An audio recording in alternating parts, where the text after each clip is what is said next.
Bueno, vamos al grano. Seguramente ya sepas toda la historia entre el año 350 y 359. Los hunos entran en la historia mundial y el Imperio Romano se prepara para sus últimos 100 años de historia. Pero si lo que quieres es contar a todo el mundo 10 historias que no conocían, quédate que comenzamos a dibujar.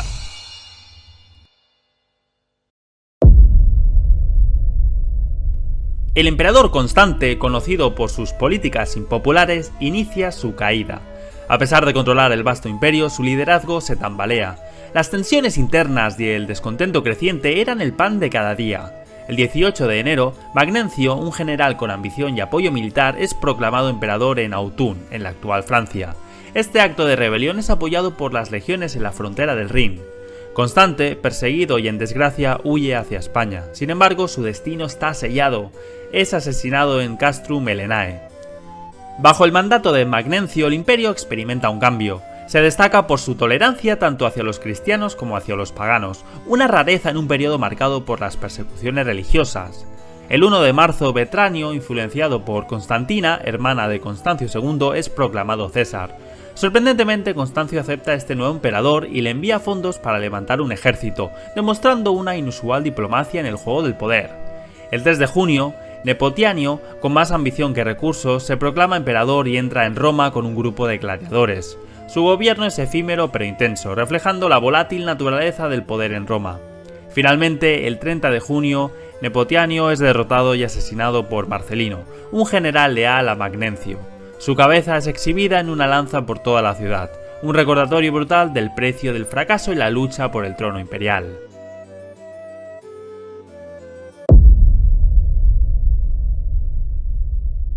En una China caótica al final de la dinastía Zhao posterior, surge Fu Jian, un líder militar nacido de la influyente familia Fu.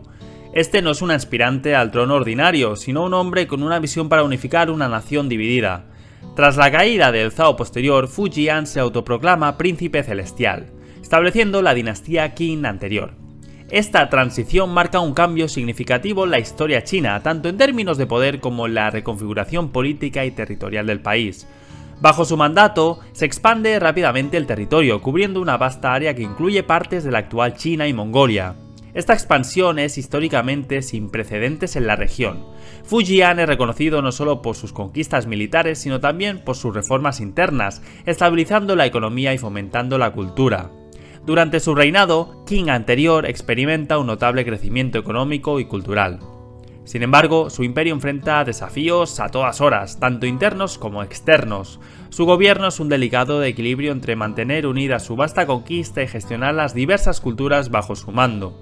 Fu Jian deja un legado duradero, cambiando el mapa político de China y sentando las bases para futuras dinastías, siendo un capítulo destacado en la historia del país.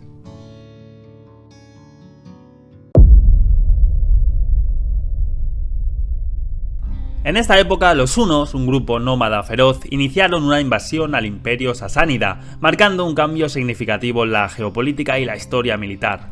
Los hunos, expertos en equitación y guerra relámpago, desafiaron al imperio, que se extendía desde el actual Irán hasta partes de la India y era conocido por su riqueza y un ejército de 70.000 soldados.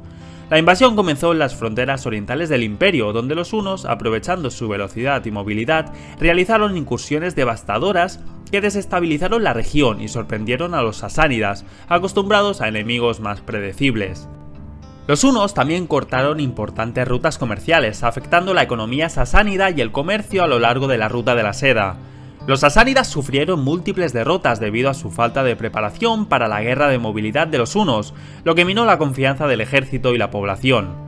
La invasión no llevó a una ocupación prolongada, sino a incursiones periódicas, reflejando la naturaleza nómada y táctica de los hunos, enfocada en saqueos rápidos más que en la conquista territorial. Esta invasión es un ejemplo de cómo las tácticas innovadoras y la movilidad pueden desafiar a imperios ya establecidos.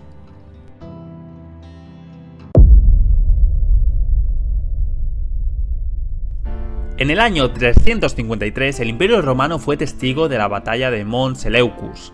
Esta no fue una batalla más, marcó el fin de una disputa por el poder imperial.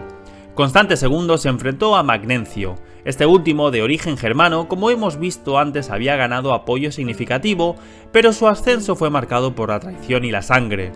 La batalla se libró en la Galia. Las cifras exactas de los ejércitos son inciertas, pero se estima que Constante lideró una fuerza de unos 40.000 hombres, mientras que Magnencio pudo haber tenido hasta 36.000. La confrontación fue intensa y decisiva. Las tácticas militares de Constante, junto con la lealtad de sus tropas, fueron clave. La derrota de Magnencio fue aplastante. Tras la derrota se vio acorralado. En lugar de ser capturado, eligió el suicidio. Este acto no solo puso fin a su vida, sino también a una era de conflictos internos en el imperio. Con su muerte, Constante II se convirtió en el único emperador de un imperio reunificado. Su gobierno se extendió desde Britania hasta las fronteras persas. Este episodio puso fin a una serie de guerras civiles que habían desgarrado al imperio durante años.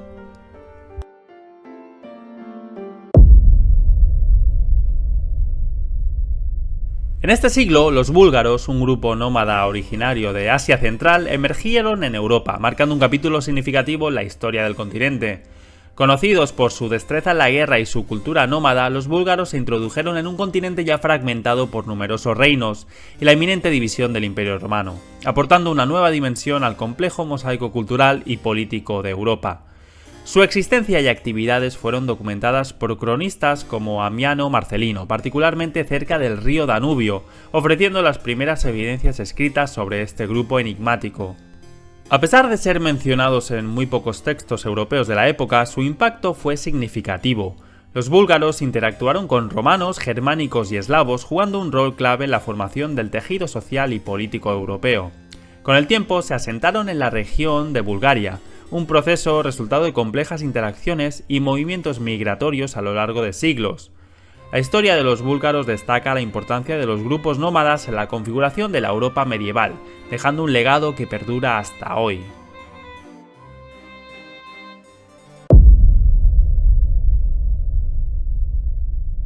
Seguimos con los hunos, y es que años más tarde de atacar al imperio sasánida inician su marcha hacia el oeste desde las estepas de la antigua Escitia, en la actual Rusia. Este es el momento cuando Europa conoce a esta tribu. Se enfrentan a los alanos, un pueblo conocido por su habilidad ecuestre y tácticas de guerra, dominando las regiones al noreste del Mar Negro. La confrontación entre estas dos potencias nómadas era inevitable. Los hunos, con un ejército de hasta 20.000 guerreros y una tecnología superior como los arcos compuestos que disparaban a mayor distancia y con mayor fuerza, superan a los alanos tras intensos enfrentamientos. Este triunfo no solo representa una conquista militar, sino también una absorción cultural, integrando a los alanos en la estructura social y militar una. El conflicto es más que una simple batalla, es el inicio de una serie de migraciones que eventualmente desestabilizarían al Imperio Romano y moldearían a la Europa medieval. La presión de los hunos sobre otros pueblos inicia movimientos migratorios masivos. Aunque este episodio es solo un fragmento de la larga historia de los hunos, su impacto es fundamental y liderados por figuras como Atila, continuarían siendo una fuerza dominante en Europa durante décadas.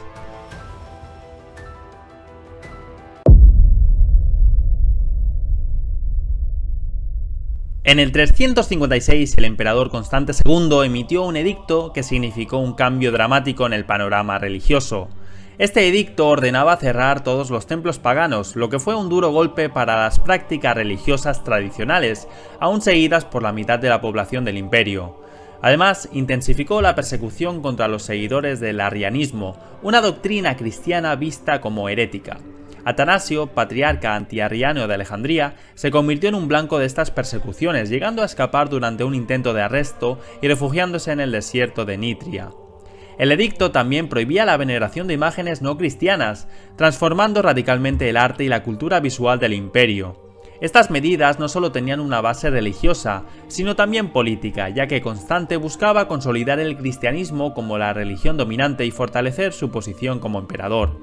Este cambio en la política religiosa buscaba unificar el vasto y diverso imperio bajo una sola fe. El impacto de estas decisiones fue profundo y duradero, marcando el principio del fin de las religiones paganas en el imperio y estableciendo las bases para el cristianismo como fuerza dominante en el mundo occidental y la transición del mundo clásico al medieval.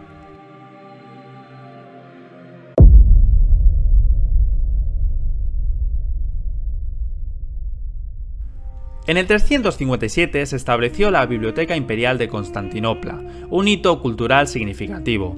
Diseñada como un centro de sabiduría, albergaba más de 100.000 manuscritos, incluyendo trabajos de pensadores destacados. Esta extensa colección reflejaba el valor que los romanos daban a la preservación del conocimiento. La biblioteca, ubicada en Constantinopla, obviamente, un nexo de diversas culturas y rutas comerciales, se convirtió en un punto de encuentro para intelectuales de todo el mundo. Contenía una variedad de textos, desde tratados filosóficos y científicos hasta obras literarias y religiosas, ofreciendo un panorama del mundo antiguo y un espacio para el debate y la investigación académica. No obstante, la biblioteca se enfrentó a daños y saqueos a lo largo de los siglos, especialmente durante invasiones y conflictos. A pesar de estas tragedias, su legado pervive en las obras que sobrevivieron y la inspiración que proporcionó a generaciones futuras.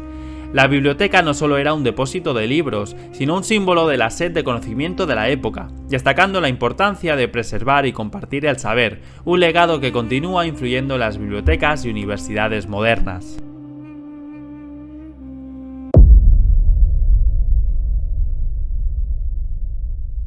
El 24 de agosto de este año, un terremoto catastrófico azotó Nicomedia, la capital de la diócesis de Asia en el Imperio Romano, así como otras 150 ciudades en Macedonia, Asia y Pontus.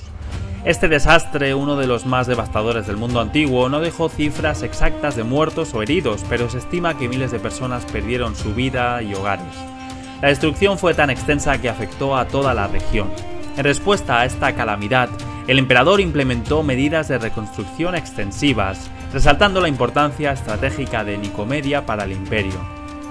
Este evento histórico no solo destaca por su magnitud destructiva, sino también por cómo demuestra la vulnerabilidad de las grandes civilizaciones ante desastres naturales.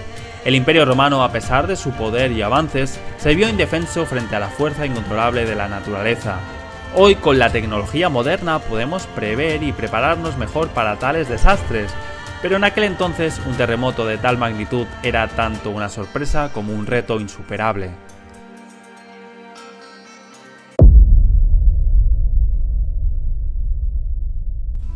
Alta Renania experimentó una hambruna devastadora, afectando a miles de personas. La escasez de alimentos era la norma.